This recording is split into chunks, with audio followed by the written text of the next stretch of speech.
Angels. This is Heaven's hottest talk show, and we're here to give you the 411 on all things happening inside our pearly white gates. To recap, last week we heard from the angel Gabriel and watched Michael Jackson perform live. What a show!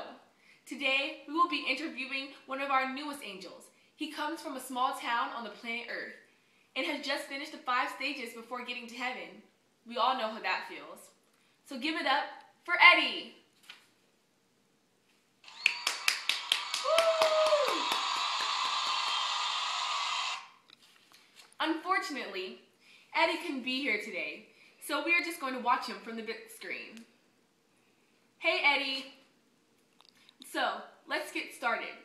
We're going to start with your death. You were in a very tough position that day, weren't you? The roller coaster was broke down and everyone was in a panic. How did you keep a clear head and know what to do?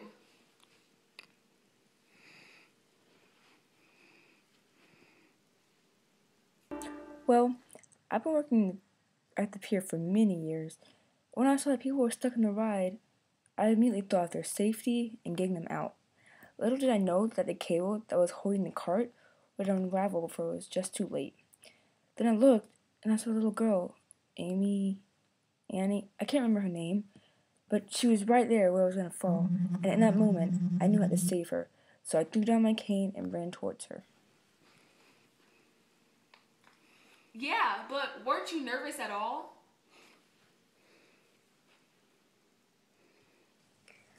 I wasn't really feeling anything. No specific emotion was passing through my mind or anything like that. I just knew that this little girl was in danger and had to save her. That was all I cared. Oh. After you went to heaven, I'm sure like most of us can attest to, you were very nervous and confused. What types of things were flowing through your head? I was very confused.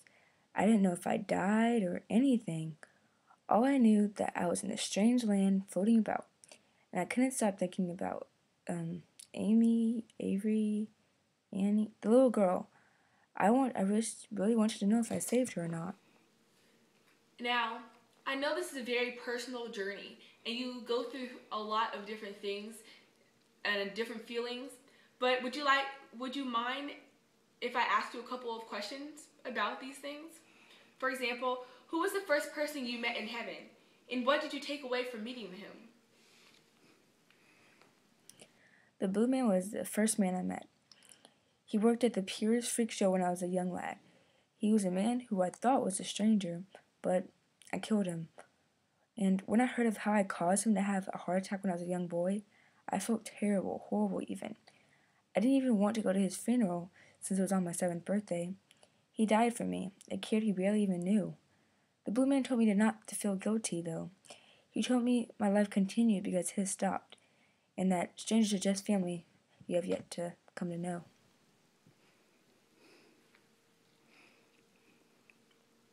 That's a very good message.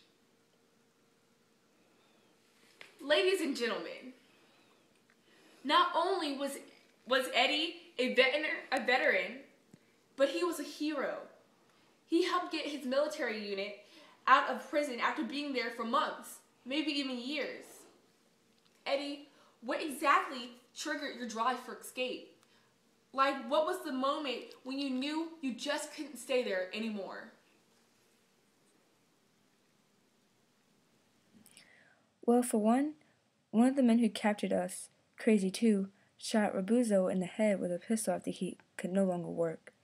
After that, I stopped praying. I stopped counting how long we'd been there and everything. But one day, I saw that they were digging our graves, and I knew that enough was enough. So when the opportunity presented itself, I got the craziest guard down and I took them out. How did you feel when you found out that the captain, your captain, was the one who shot you in the leg?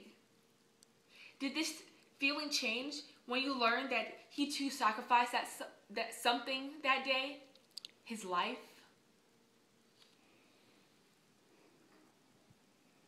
I was infuriated. I called him names and I punched him over and over again in the face. My life was never the same after that injury. But when he told me that he took my leg to save my life, And even went ahead to make sure everything was safe.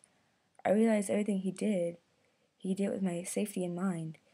And he kept his promise. He didn't leave a man behind. I owe my life to that brave man.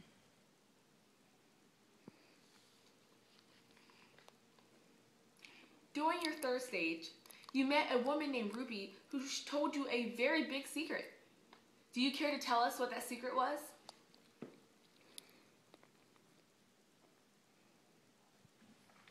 Well, my dad was loyal to his best friend, Mickey.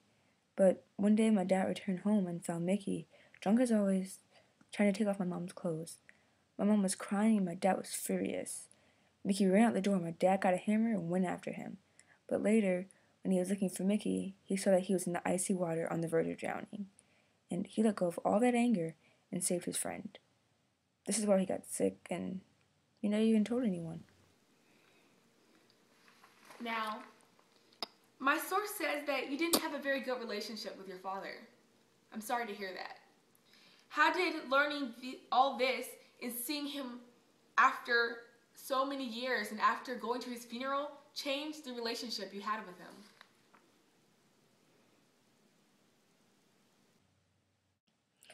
Me and my father had a horrible relationship. We went years without talking after I stood up for myself. Even after he died, so many things were left unsaid. I hated him my whole life because he was so tough on me and never showed any affection. But Ruby told me I had to forgive him in order to move on. And even after everything that happened during my life, after what Ruby showed me he did for his friend, I knew he was a good man. And he loved me, and I loved him.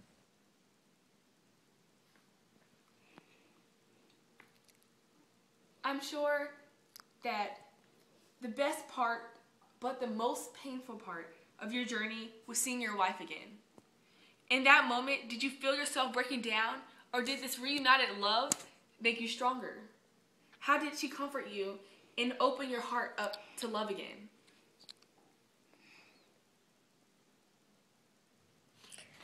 I was in denial. I had missed her so much. I didn't even believe it was her, my beautiful Margaret. I was so happy and shocked that I cried on her shoulder.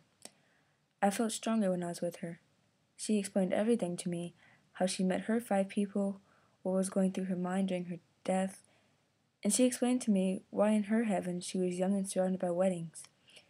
Being reunited with my love was amazing. It was nice seeing someone I loved so dearly. I had missed her so much, and back on earth, and being back with her was just pure heaven. That's very sweet. I'm sure that we all wish we had someone like that in our lives. The girl Talia was young and she died in a fire that you started. Does this make you feel responsible for her death? Would you have done something differently to save her life if you could?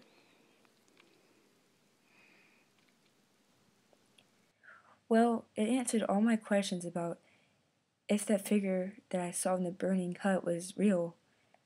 And my heart began to beat faster and faster, my body trembled, and I felt as if the weight of the world was on my shoulders. This precious little girl, I killed her. She died at my own fiery hand. I wept and I wept, but all she wanted was for me to wash her and make all her scars and burns go away. I felt horrible, but I knew if I had stayed in the hut, I would have perished right along with her. And everything happens for a reason, which is what I've been learning. I see. Now, I'm sure you've heard this before. It's something all us angels learn to believe in. The greatest gift that God could give you is to understand what happened in your life. To have explained, it is the peace you've been searching for. Eddie, do you truly feel that you have found peace?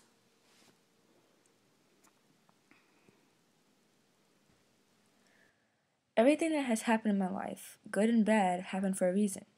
And everyone around you, they aren't strangers. They all have some sort of role in your life. And I didn't die in vain, either. I saved a little girl at the pier. And this little girl, Tala, the one I accidentally killed, pulled me to heaven. I met my 5 people, and I now have a full understanding of why everything in my life happened the way it did.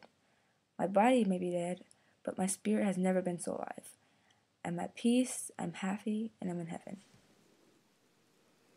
Thank you, Eddie. This is very insightful.